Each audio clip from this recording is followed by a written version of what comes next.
হাসরে কি হবে আমার, তুমি তো দিয়েছো দেখিয়ে আলোর পথ, সে পথে চলি। তুমি তো দিয়েছো দেখিয়ে আলোর পথ, তবু যে ভুল পথে আমি করলাম জীবন পার, কবরে হাসরে কি হবে আমার, কবরে হাসরে কি হবে আমার।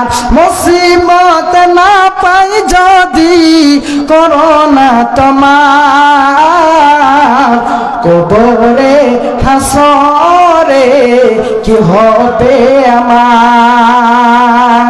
বাচ্চার আমার, আল্লাহ রাব্বুল আলামিন কত সুন্দর করে বলছে, ওয়াসফুমান হামিমান ফাকাত্তা আমআহুম। সেই দিন যেদিন তাদেরকে উত্তপ্ত গরম পানি পান করানো হবে, তাদের যেন নারী পর্যন্ত যেন গলে পচে যাবে, ছিন্ন ভিন্ন হয়ে যাবে। হে বাচ্চারা আমার, আমাকে আপনাকে জাহান্নাম থেকে পরিত্রাণ চাইতে হবে, তার সাথে সাথে আল্লাহর ইবাদত করতে হবে। জাহান্নাম এমন একটি কঠিন জটিল জায়গা যেখানে আপনার কোনো ছাড় হবে না, আপনি সেই দিন বাঁচতে পারবে না। আল্লাহ বলে, ইন্নাল মুজরিমিনা ফি জালালিন ওয়া সুর। আল্লাহ রাব্বুল আলামিন বলছেন, নিশ্চয় পাপীদের জন্য যেন রয়েছে বিভ্রান্ত শাস্তি। ইয়াউমা ইউসহাবুনা ফিন নারি আলা উজুহিহিম, যেই দিন তাদেরকে উল্টো করে মুখের ভরে টেনে হিচড়ে জাহান্নামের দিকে নিয়ে যাবে আর জাহান্নামে নিক্ষেপ করা হবে। সেই দিন তাদেরকে বলা হবে, উসুকু যুকু মাসা সাকার, এখন সাকার নামক জাহান্নামের স্বাদ গ্রহণ করো, এখন এই সাকার নামক জাহান্নামের শাস্তি গ্রহণ করো। সেদিন আপনার ছাড় হবে না, সেদিন আপনাকে জাহান্নামে পুড়তে হবে, সেদিন আপনাকে জাহান্নামে জ্বলতে হবে, নচেত আপনি জান্নাত পাবেন না, পাবেন না। ভাই আমার, তাহলে আমরা যতদিন পৃথিবীতে আছি, যতদিন আল্লাহ আমাদেরকে সময় দিয়েছে, আমাদেরকে আল্লাহর ইবাদত করে। আল্লাহ রাব্বুল আলামিন বলছেন, ওয়া'বুদ রাব্বাকা হাত্তা ইয়াতিয়াকাল ইয়াকিন। হে আমার বান্দারা, তোমরা মৃত্যু আসার আগে আগে তোমরা আমার ইবাদত করে যাও। ভাইজান, মৃত্যু আসার আগে আপনাকে আল্লাহর ইবাদত করতে হবে। যেদিন আপনার সময় শেষ হয়ে যাবে আর আপনার কিছু চলবে না, আপনার কিনা যখন 50-60 বছর সময়টা হয়ে যাবে, আপনার যতটুকু এখন শক্তি আছে, আপনার 40-35-30 বছরে সেই শক্তিটা আপনি সেদিন পাবেন না। সেদিন আপনাকে যেন 2 বছরের ছোট্ট কচি ছেলের মতো শক্তি দান করবে, সেদিন আপনি আমল করতে পারবেন না, আল্লাহর ইবাদত করতে পারবেন না। দেখবেন আপনার আপনাও নিয়ে আপনার লুঙ্গি খারাপ হয়ে বসে আছে, আপনি বুঝতেও পারেননি। আর সেদিন আপনি 50-60 বছরের বয়সে আপনি রুকু করতে পারবেন না, সাজদা করতে পারবেন না, আপনার নামাজও সঠিক হবে না, আর আপনি যেন এইরকম জান্নাতও যেতে পারবে না, জান্নাত লাভ করতে পারবে না। ভাই আমার, বন্ধু আমার, তাহলে আমাকে আপনাকে আল্লাহর ইবাদত করতে হবে এবং জাহান্নাম থেকে বাঁচতে হবে, জাহান্নাম থেকে পরিত্রাণ চাইতে হবে।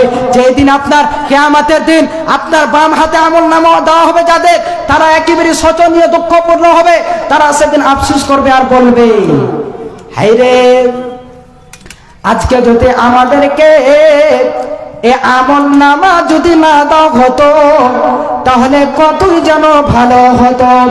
সেদিন যেন আফসোস করবে আর বলবে, আর যেন বলবে, আমাদের পৃথিবীর বড় যদি আমাদের ফয়সালা শেষ করে দিত তাহলে কতই যেন ভালো হতো। আফসোস করবে আর বলবে, আপনার কিনা আল্লাহ রাব্বুল আলামিন বলছে, ইয়া লাইতাহা কানাতিল কাদিয়া। সেই দিন যেন জাহান্নামীরা কিয়ামতের আমাদের দিন যেন আফসোস করবে আর বলবে আমাদের পৃথিবীর মরণই যদি আমাদের ফয়সালা শেষ করে দিত, আমার যদি মরণই যদি চূড়ান্ত হয়ে যেত, তাহলে এই দিন আমাকে দেখতে হতো না, এই দিন আমার নসিবে জুড়তো না। সেদিন আফসোস করবে আর বলবে মা আগনানি মালিয়া, আমার ধন সম্পদ সব যেন শেষ হয়ে গেল, আমার টাকা পয়সা আমার জমিদারি যত আছে সব শেষ হয়ে গেল, আমার ছিল ব্যাংক ব্যালেন্স, আমার ছিল টাকা পয়সা গাড়ি বাড়ি সব আমার কাছ থেকে চলে গেল, কিছু আমার কাজে আসলো না। হালাকা আন্নি সুলতানিয়া, সেই দিন আফসোস করবে আর বলবে হায় রে, আমার কাছ থেকে আমার ক্ষমতা যেটা চলে গেল। আমি ছিলাম একজন গ্রামের মুখ মানুষ, আমি ছিলাম একজন গ্রামের প্রধান, আমি ছিলাম মেম্বার, আমি ছিলাম গ্রামের সর্দার মরণ, আজকে আমার যেন কিছু কাজে আসলো না। সেই দিন আফসোস করবে আর বলবে আমাকে ছাড়া জীবনে গ্রামে কোনো কাজ হতো না, জালসার মিটিং হলে আমাকে ছাড়া হতো না, মাদ্রাসার কাজ হলে আমাকে ছাড়া হতো না। সেই দিন যেন আফসোস করবে আর বলবে, আর যেন আল্লাহর কাছে আফসোস করবে আল্লাহ গো, কিন্তু সেই দিন আল্লাহ রাব্বুল আলামিন ফেরেশতাকে অর্ডার দিয়ে দেবে খুদুহু ফাকুল্লুহু সুম্মাল জাহিমা সাল্লু, তাকে ধরো এবং তার গলায় লোহার শিকল দিয়ে ফাঁস লাগিয়ে দাও এবং তাকে জাহান্নামের মধ্যে নিক্ষেপ করো। কি দিয়ে করা হবে? 70 গজের জিঞ্জির দিয়ে আপনাকে যেন বাঁধা দেওয়া হবে, আপনাকে সেই দিন যেন 70 গজের জিঞ্জির দিয়ে বেঁধে দেওয়া হবে। কারণ হলো এই যে আপনাকে শাস্তি দেবে, এর কারণ হলো আল্লাহ রাব্বুল আলামিন এই সমস্ত বান্দাদের দুটি কারণ বর্ণনা করেছে। এক নম্বর কারণ হলো ইন্নাহু কানা লা ইউমিনু বিল্লাহিল আযীম, তারা আল্লাহ রাব্বুল আলামিনের প্রতি ঈমান নিয়ে আসেনি, তারা আল্লাহ রাব্বুল আলামিনকে বিশ্বাস করেনি। এবং দ্বিতীয় কারণ হলো ওয়ালা ইয়াহুতু আলা তামিল মিসকিন, তারা যেন মিসকিনকে খাদ্য দেওয়ার প্রতি মানুষকে উৎসাহ দান করেনি।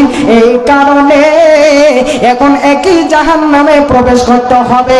হে বাপজান আমার, আজকে আপনার টাকা আছে, আজকে আপনার পয়সা আছে, আজকে আপনার বাড়ির ধন, আপনার ধন সম্পদ আছে, আপনাকে মৃত্যু আসার আগে আগে যেন ব্যয় করতে হবে আল্লাহর পথে, সঠিক পথে ব্যয় করে পৃথিবী ছেড়ে যেতে হবে, নচেত আপনার কাঁধে আসবে না, আপনাকে জাহান্নামে আগুনে পড়তে হবে,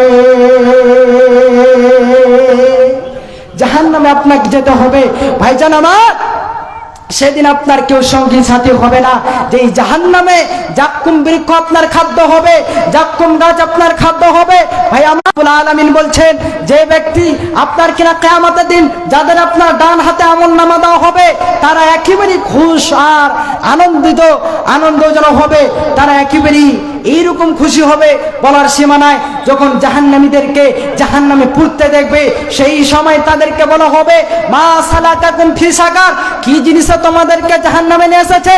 সেই দিন তখন আপনার জাহান্নামী বন্ধুরা, জাহান্নামীরা প্রশ্নের উত্তর করবে আমরা নামাজ পড়তাম না, আমরা যেন নামাজ আদায় করতাম না, আমরা নামাজীদের অন্তর্ভুক্ত ছিলাম না, এবং আমরা মিসকিনকে খাদ্য দিতাম না, এমনকি আমরা এইরকম যেন গীবত গেয়ে বেড়াচ্ছি, আমরা দোকানে বসে বসে, বাজারে বসে বসে এক অপরের গীবত গেয়ে বেড়াচ্ছি, এমনকি আমরা কিয়ামতকে অস্বীকার করতাম। এই জন্য আজকে আমাদেরকে জাহান্নামে নিয়ে আসতে হয়েছে। ভাই আমার, তবে আর আমি বেশি সময় নেব না, একেবারে আপনাদের বক্তা চলে এসেছে, ইনশাআল্লাহ আমি সংকীর্ণ সময় ছেড়ে দেবো।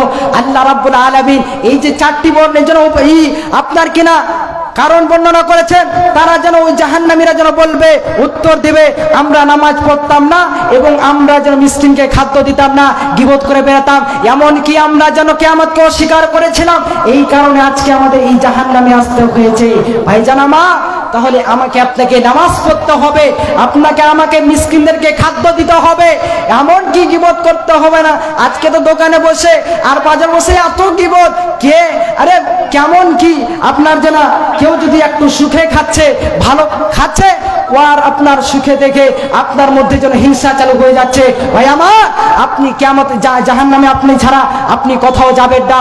আমাদেরকে সেইগুলো থেকে আমাদেরকে বাঁচতে হবে, জাহান্নাম থেকে পরিত্রাণ চাইতে হবে, জাহান্নাম থেকে বাঁচতে হবে।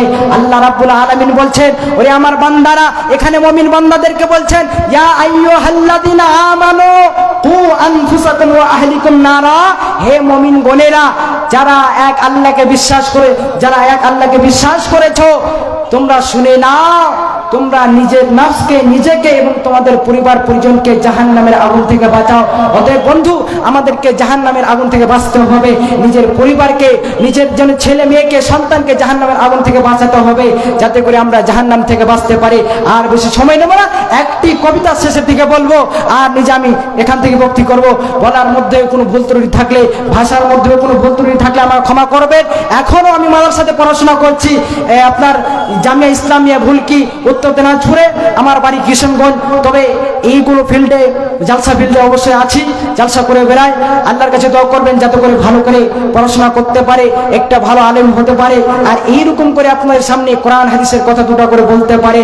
আল্লাহর কাছে দোয়া করবেন। এখান থেকে আমি আল্লাহর কাছে দোয়া করছি, হে আল্লাহ, আমাদেরকে, সকল মুসলমানকে, আমাদেরকে যেন এইরকম জাহান্নাম থেকে পরিত্রাণ চাওয়ার তৌফিক প্রদান করেন, এবং আল্লাহ আপনার ইবাদত করার তৌফিক প্রদান করেন। আল্লাহুম্মা আমিন, আল্লাহুম্মা আমিন। আমি কি করিলাম এ দুনিয়ায় আসিয়া, চিন্তা করে দেখ রে মন ভাবিয়া, আমি কি